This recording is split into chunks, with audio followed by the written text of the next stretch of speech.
Safari adventures offer a glimpse into nature's raw beauty, but sometimes that beauty turns deadly. Join us as we uncover 5 of the most disturbing deaths on wildlife safaris, stories of seasoned guides and innocent tourists caught in the wild's unforgiving grip. These are the tragic tales you won't soon forget.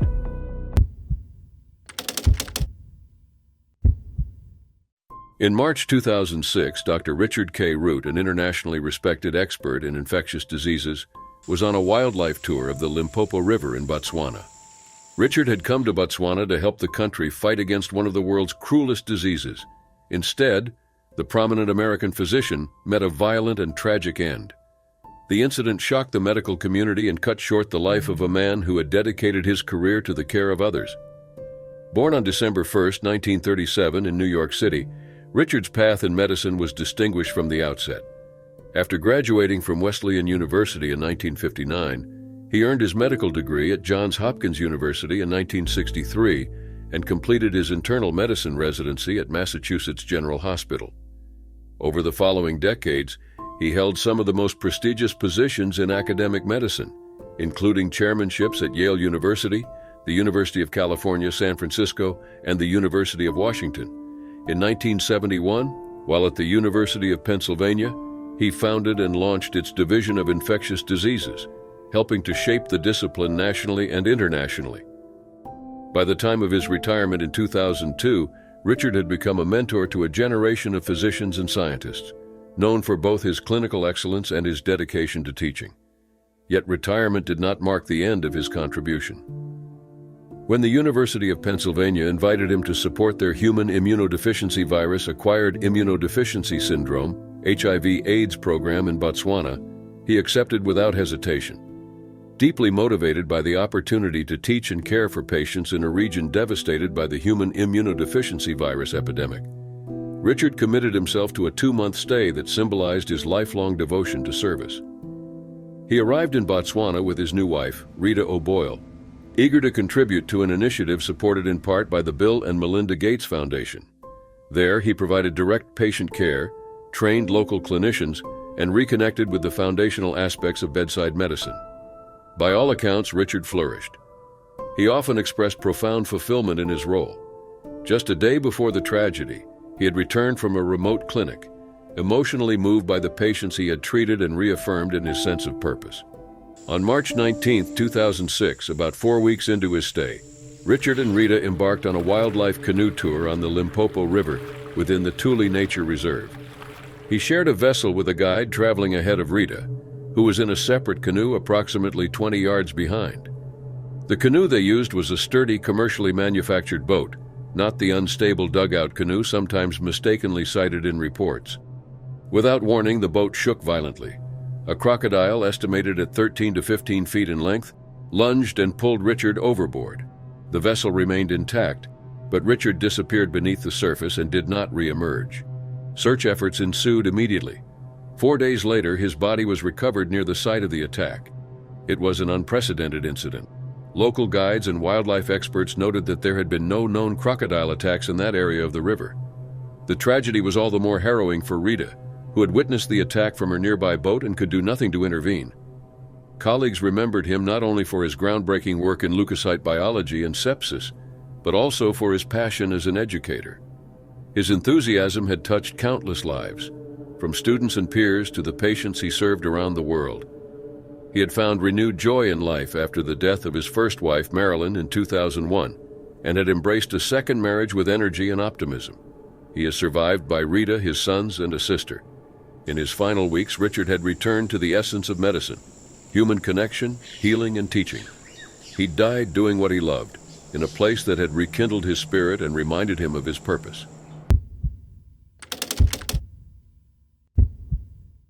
On a warm August morning in 2020, a promising young safari guide lost his life in a horrific incident that continues to haunt those who loved him. Sheldon Hooper, just 27 years old, died while working at the Thorny Bush River Lodge in Limpopo, South Africa. His death not only devastated his family and colleagues, but has since sparked an ongoing battle for justice and accountability. At 27 years old, Sheldon was a respected and experienced field guide who had joined the lodge in July 2019. Known for his kindness, wit, and deep respect for wildlife, he quickly earned admiration from guests and co-workers alike. He was a talented storyteller, photographer, and writer, often contributing to the lodge's blog.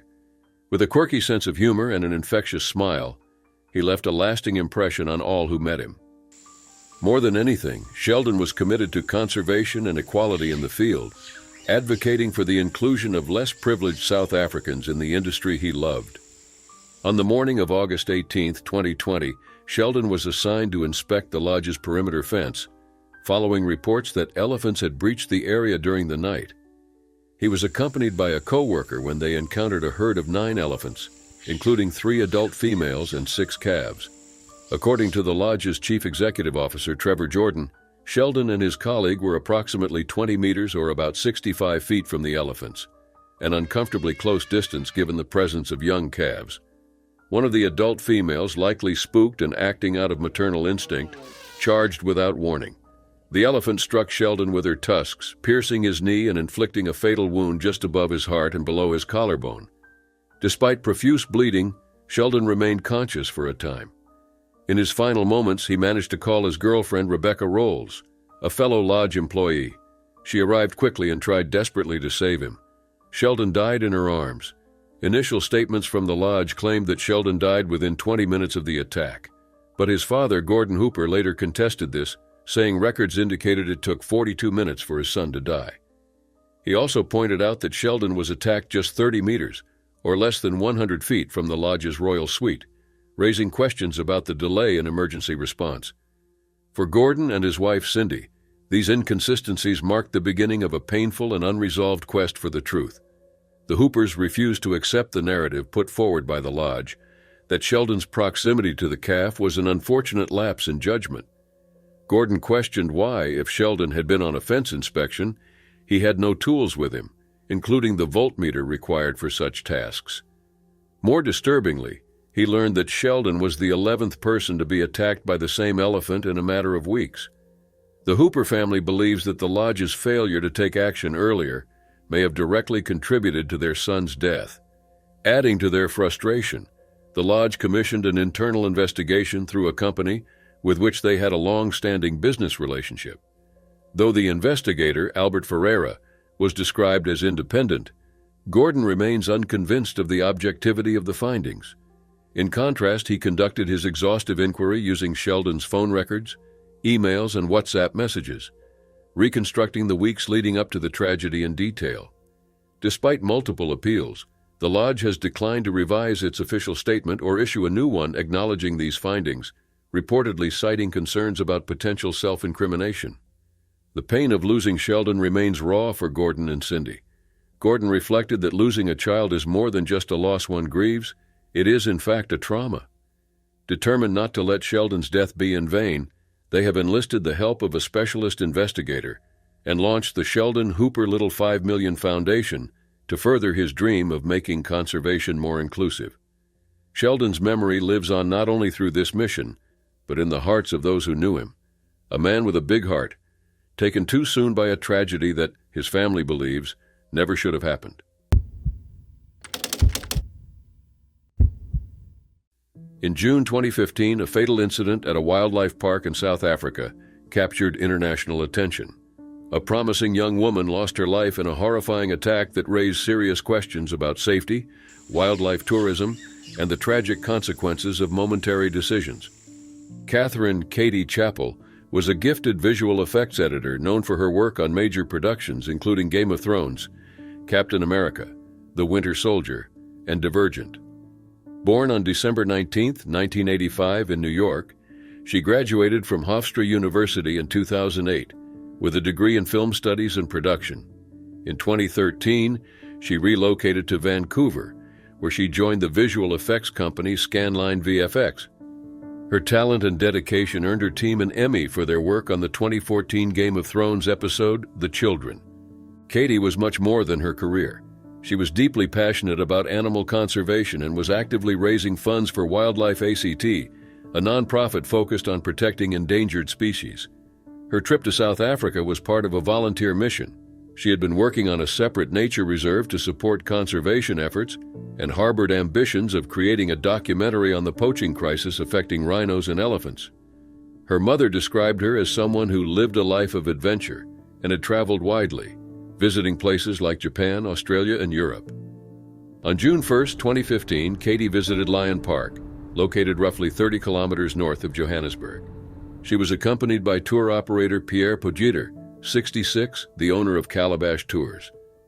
Lion Park was known for allowing visitors to drive through enclosures that house big cats in naturalistic settings. However, visitors were repeatedly warned not to open their windows. Signs throughout the park, as well as printed slips handed out at entry, emphasized this rule. Accounts from the day indicated that their vehicle stopped beside a group of lions. Both Katie and the driver reportedly rolled down their windows, apparently to take photographs. Witnesses, including engineer Ben Govender, who was in a nearby vehicle, observed the scene unfold. Initially, the lion seemed uninterested. Then, without warning, a lioness approached from the passenger side. She stood on her hind legs and placed her paws against the side of the sport utility vehicle. In a sudden and violent lunge, she forced her head through the open window and bit Katie on the neck.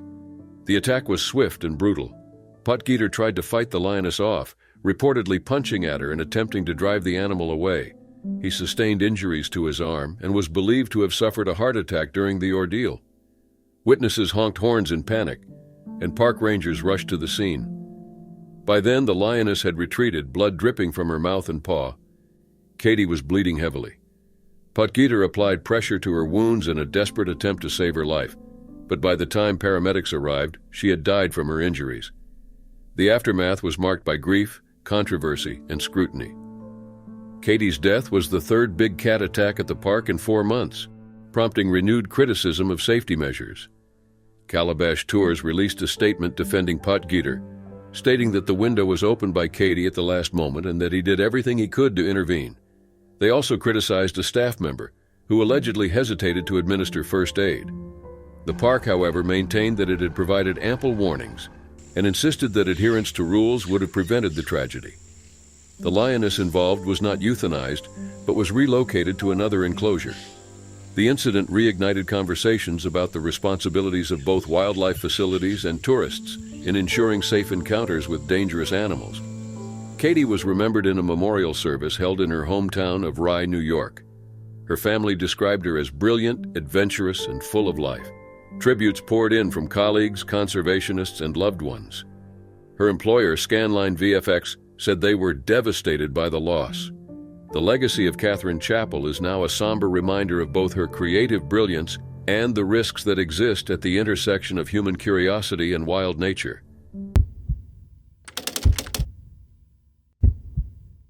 In a remote corner of northern South Africa, within the vast expanse of Madikwe Game Reserve, a tragic event unfolded that sent shockwaves through the wildlife conservation community. A senior ranger, respected, experienced, and deeply committed, was killed in a rare but devastating incident involving one of the most dangerous forces in nature. Mark Lautenbach, 33, was more than just a ranger. A seasoned guide, expert tracker, bird specialist, and widely respected wildlife photographer, Mark was known across South Africa for his deep understanding of the bush and its creatures. Born in Hout Bay near Cape Town, he built a reputation for excellence and leadership, ultimately becoming the manager and senior guide at Leopard Rock Lodge, nestled within the 70,000-hectare Madikwe Game Reserve near the Botswana border. The lodge, which consists of 5 luxury game accommodations, overlooks a waterhole along the Murera River and is home to Africa's Big Five: elephant, buffalo, leopard, lion, and rhino. Mark's calm demeanor, sharp instincts, and extensive knowledge made him one of the top 5 game rangers in South Africa. His services as a professional photographer were in high demand, and his colleagues described him as humble, generous, and always ready to lend a hand.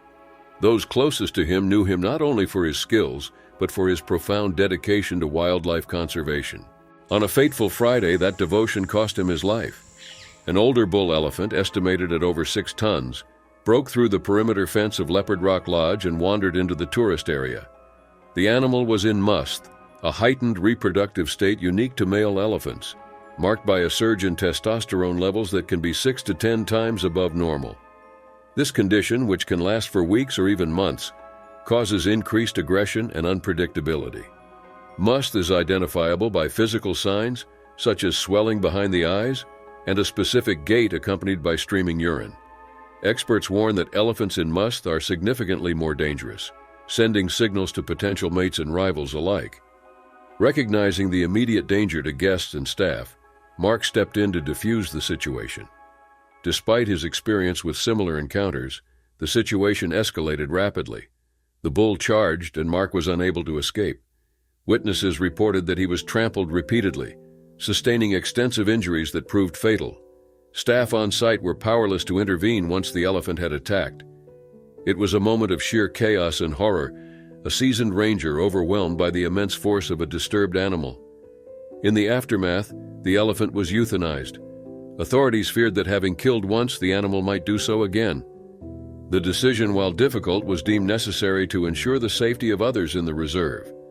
Mark's death reverberated throughout the wildlife community and beyond. Colleagues, friends, and conservationists expressed their grief and admiration for a man who had given his life to protect the land and creatures he loved. The Field Guides Association of South Africa issued a heartfelt statement mourning the loss, and tributes poured in across social media from those who knew him personally. Desbo Mahono, member of the Executive Council for Environment and Agricultural Development, described his passing as a profound loss to the country's wildlife sector, emphasizing his commitment and professionalism. His partner Nadia, who also worked at the lodge, was described as inconsolable in the days following the tragedy. Mark's mother, Felicity, and younger brother Tom were by her side, offering support through their shared grief. This was not the first fatal incident involving a bull elephant in must, and tragically it will likely not be the last. But the loss of Mark Lautenbach stands as a sobering reminder of the unpredictable and often perilous balance between humans and the wild.